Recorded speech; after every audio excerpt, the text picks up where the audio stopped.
రైతు మిత్రులకు స్వాగతం. నేను మీ భాస్కర్రావు. మీరు చూస్తున్నారు ఏరువాక అగ్రికల్చర్ యూట్యూబ్ ఛానల్. ఈరోజు మన వీడియోలో వచ్చేసరికి వరిలో అగ్గి తెగులు ఎలా ఆశిస్తుంది, దాని నివారణ ఎలా చేసుకోవాలి, అగ్గి తెగులు అసలు మన పొలంలో రాకుండా ఎలా కంట్రోల్ చేసుకోవాలి తదితర విషయాల గురించి ఈ వీడియోలో పూర్తిగా తెలుసుకుందామండి. ఈ వీడియో చివరి వరకు చూడండి. నచ్చితే లైక్ చేయండి, షేర్ చేయండి, సబ్స్క్రైబ్ చేసుకోవటం మర్చిపోవద్దండి. వరిలో అగ్గి తెగులు అసలు ఎందుకు ఆశిస్తుంది, ఎలా ఆశిస్తుంది, ఏ ఏ పరిస్థితులు ఆశిస్తుందో ముందుగా మనం తెలుసుకుందామండి. వరిలో అగ్గి తెగులు అనేది వాతావరణంలో తేమ శాతం వచ్చేసరికి 90 పైన, అంటే 100 నుంచి 90-100 లోపల కనుక మనకి హ్యూమిడిటీ ఉండి, అంటే గాలిలో తేమ ఉండి, చలి మరియు మంచు ఎక్కువగా కురుస్తున్నట్లయితే ఆ సమయాల్లో వరిలో అగ్గి తెగులు వచ్చేదానికి అవకాశాలు చాలా ఎక్కువగా ఉన్నాయండి. మరియు ఈ పొలాల్లో గట్ల మీద ఈ గడ్డి జాతి కలుపు మొక్కలు, తుంగ మరియు ఓదర లాంటి కలుపు మొక్కలైతే ఉండటం వల్ల ముందుగా ఆ కలుపు మొక్కలకి ఈ అగ్గి తెగులు అనేది ఆశించి తర్వాత ప్రధాన పొలంలో ఆశించే అవకాశం ఉంది. ఇకన మూడో విషయం వచ్చేసరికి ఈ అగ్గి తెగులు ఆశించిన పొలాల్లో తిరిగిన కూలీలు కానీ ఎవరైనా మరియు పక్క పొలంలో తిరిగినట్లయితే అలా కూడా ఈ అగ్గి తెగులు అనేది ఆశించే అవకాశాలు ఎక్కువగా అయితే ఉంటాయండి. ఇప్పుడు మనం వాటిని సస్యరక్షణ ఎలా చేసుకోవాలో చూద్దాం. అగ్గి తెగుల నుంచి పంటను కాపాడుకోవాలంటే మనం ఈ పంట నాటుకునేటప్పుడే దారులు ఏర్పరచుకొని, అంటే ప్రతి 2 మీటర్లకు ఒక దగ్గర కాలిబాట అంటే పాయలు తీసుకొని మనం వరి నాటుకున్నట్లయితే ఈ గాలి వెలుతురు బాగా సోకి కొంతవరకు ఈ తెగుల్ని రాకుండా పంటని రక్షిస్తుంది. తర్వాత ఈ పొలం గట్ల మీద ఉండే ఈ గడ్డి మొక్కలను అయితే పూర్తిగా తీసేసి ఎప్పుడు క్లియర్గా ఉంచుకోవాలండి. ఇక సస్యరక్షణ కాకుండా మనం కెమికల్గా దీన్ని నివారించుకోదలుచుకుంటే ఈ చలి ఎక్కువగా ఉన్న ప్రాంతాల్లో అగ్గి తెగులు రాకముందే మనం సస్యరక్షణ చేసుకోవాల్సిన అవసరం ఎంతో ఉందండి.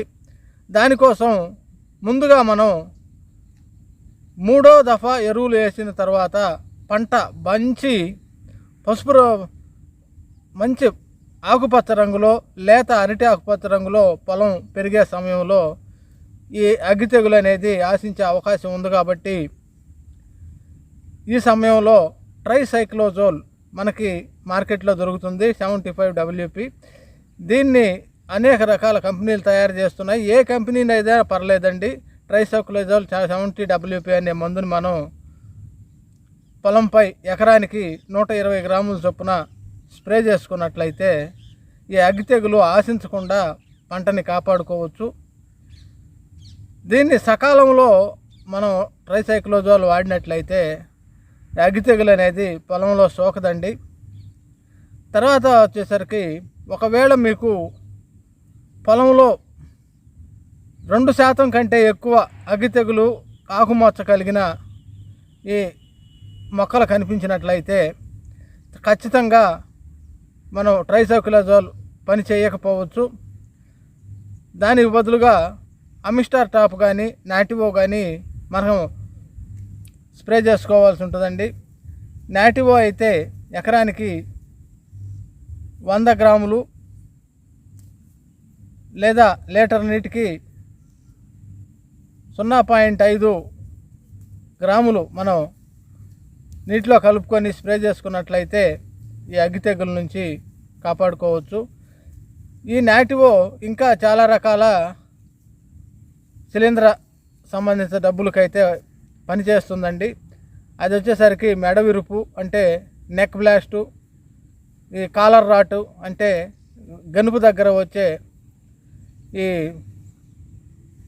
అగ్గి తెగుల్ని సమర్థవంతంగా నివారిస్తుందండి.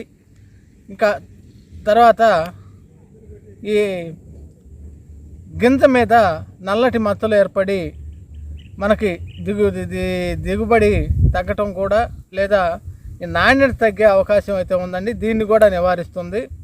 అలాగే ఈ అమిస్టార్ టాప్ అనే మందు స్ప్రే చేసుకున్నట్లయితే ఈ నాటివో పనిచేసినట్లుగానే అది కూడా అన్ని రకాల శిలీంధ్ర సంబంధించిన జబ్బులకైతే తెగుళ్ళకైతే ఇది బాగా పనిచేస్తుందండి. ఇవి నాటివో కానీ అమిస్టార్ టాప్ కానీ ఈ మందులు వచ్చేసరికి రేటు చాలా ఎక్కువగా ఉంటుంది కనుక అసలు ఈ అగ్గి తెగులు అనేది సోకకుండా మనం జాగ్రత్తలు తీసుకొని పంటని కాపాడుకోవచ్చండి. అలా చేసినట్లయితే చాలా ఖర్చులు తగ్గుతాయి. ప్రస్తుతం ఇక్కడ కనిపిస్తున్న నా పొలం వచ్చేసరికి 3 దఫాల ఎరువులు అయితే అయిపోయాయండి వేయటం. ఇంకా 2-3 రోజుల్లో నేను ఈ ట్రైసైక్లోజోల్ అయితే స్ప్రే చేయటం జరుగుతుంది. కానీ నా పొలంలో ఎక్కడ కూడా ఆకుమచ్చ కానీ లేదా ఈ అగ్గి తెగులుకు సంబంధించిన సింటమ్స్ కానీ ఎక్కడ కనిపించలేదండి. ఒక మొక్కకు కూడా నేను దాన్ని చూడలేదు. అయినా కానీ ఈ సమయంలో మంచు ఎక్కువగా కురుస్తుంది. మాకు పగులు 11 గంటల వరకు కూడా మంచు కురుస్తుందండి. కనుక నేనైతే ఈ తెగులు మందునైతే 2-3 రోజుల్లో స్ప్రే చేస్తాను.